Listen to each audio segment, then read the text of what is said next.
जय हिंद जय भारत दोस्तों, welcome to our channel genius of commerce. Guys, आज की इस वीडियो में बात करने वाले सर 5 बेहतरीन असर्शन रीजन वाले क्वेश्चन जो एक्सपेक्टेड है हमारे टर्म 1 के एग्जाम में, और उनके आंसर्स क्या होंगे और हम कैसे पहचानने भी लगे। जो हमें थोड़ी सी दिक्कत है असर्शन रीजन को लेकर, हुआ सा बना हुआ माइंड में और हुआ ना रहे। सर असर्शन रीजन सिंपली आपके ट्रू और फॉल्स होते हैं। ये मान लो आप एक स्टेटमेंट आपका ट्रू हो सकता है और एक स्टेटमेंट फॉल्स हो सकता है। मे बी दोनों स्टेटमेंट ट्रू हो सकते हैं और मे बी एक फॉल्स एक ट्रू हो सकता है। सर क्या बता रहे हो आप?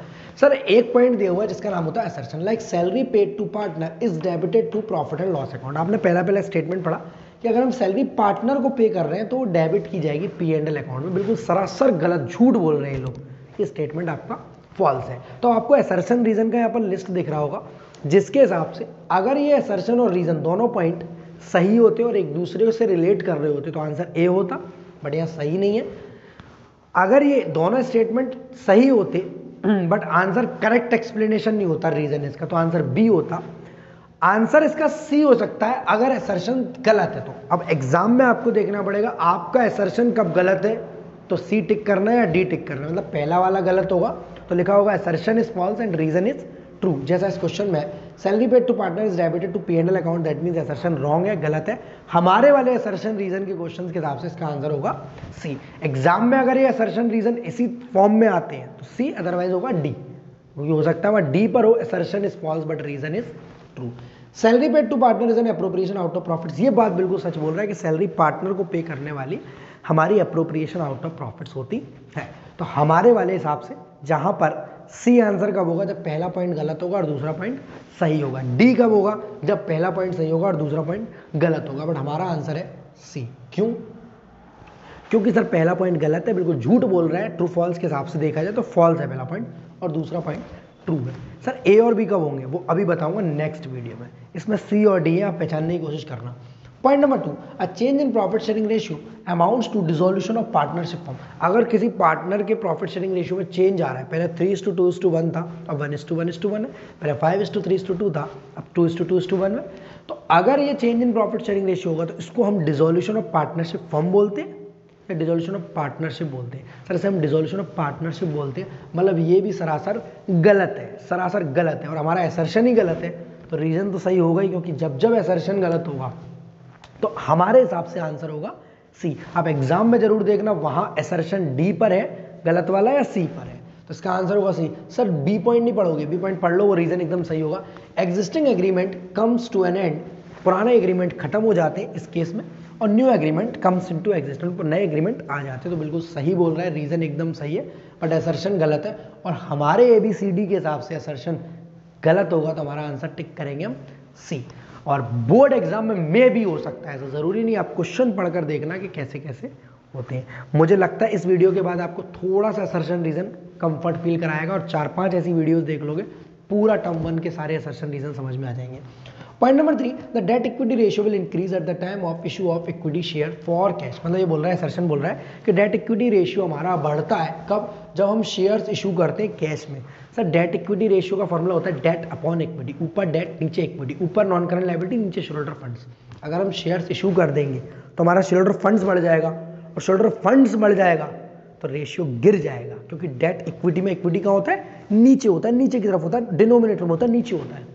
तो डेट इक्विटी केस इस केस में गिर जाएगा, तो ये तो बोल रहा है बढ़ जाएगा, तो इसकी बात बिल्कुल सरासर गलत है। हमारा आंसर होगा सी। सर रीजन तो पढ़ लो, रीजन एकदम सही होगा, क्योंकि हमारा assertion is correct but reason is, assertion is incorrect but reason is correct, तभी तो आंसर है हमारा सी। ABCD के हिसाब से असर्शन गलत होगा और रीजन सही। मे भी बोर्ड में समझ लो। Issue of equity share will increase the share holder fund. Equity share issue करने से शेयर होल्डर फंड्स बढ़ता है, इशू ऑफ इक्विटी शेयर करने से शेयर होल्डर फंड्स बढ़ता है, but the long term debts will remain same. Issue of equity share करने से शेयर होल्डर फंड्स बढ़ेगा, बट हाँ लॉन्ग टर्म डेब्ट्स में कोई भी चेंज नहीं आएगा, विल रिमेन सेम रहेंगे आपके। समझ में आ रही है? दैट मीन्स हमारा आंसर एकदम सही था, असर्शन गलत है बट रीजन सही है। पॉइंट नंबर 4 की बात करते हैं। Current ratio is computed to assess the short term financial position of the enterprise. Current ratio हमारा किसके लिए कैलकुलेट किया जाता है? शॉर्ट टर्म फाइनेंशियल पोजीशन को बताने के लिए, मेजर करने के लिए। तो सर ये बात तो बिल्कुल सही बोल रहा है, असर्शन एकदम सही है। रीजन देखते हैं सही है या गलत है। Current ratio explain the relationship between long term asset, long term नहीं सर करंट एसेट्स होता तो सही होता, रीजन गलत है। हमारा आंसर होगा डी। असर्शन सही है बट रीजन गलत है यहाँ पर, तो आंसर होगा हमारा डी। सर इसमें ए बी वाले कोई नहीं है, वो मैं कंफ्यूज करते हैं, वो नेक्स्ट वीडियो में मिलेंगे आपको। अभी आपको सी और डी वाले मिलेंगे। तीनों वाले सी क्यों है? क्योंकि इसका भी असर्शन, इसका भी असर्शन, इसका भी, एक बार असर्शन गलत हुआ काम खत्म, सी या डी होगा। एज पर बोर्ड में आपका एग्जाम में किस तरीके से वो पूछ रहा है कि असर्शन गलत है तो सी टिक करना है, असर्शन गलत है तो डी टिक करना है। रट के नहीं जा सकते आप इन्हें। समझ में आ रही है मेरी बात? समझ में आ रहा होगा। पॉइंट नंबर लास्ट और 5 पॉइंट्स की बात करते हैं। इन्वेंट्री और प्रीपेड एक्सपेंस, जैसे ये दिमाग में आ जाए लिक्विड एसेट सब बच्चों के चलता है, लिक्विड रेशियो सब बच्चों के चलता है। Inventory and prepaid expense are not considered as quick asset. सच बात है, इन्वेंट्री और prepaid expense quick assets consider नहीं की जाती है। असर्शन तो एकदम सही है, एक बार रीजन देख ले क्या हो सकता है। Inventory take some time before it is converted into cash. Inventory समय लेती है कैश में कन्वर्ट होने में। While prepaid expense can be converted into, गलत। प्रीपेड एक्सपेंस कभी भी कैश में कन्वर्ट नहीं हो सकते। असर्शन सही है बट रीजन गलत है, तो इसका आंसर होगा डी।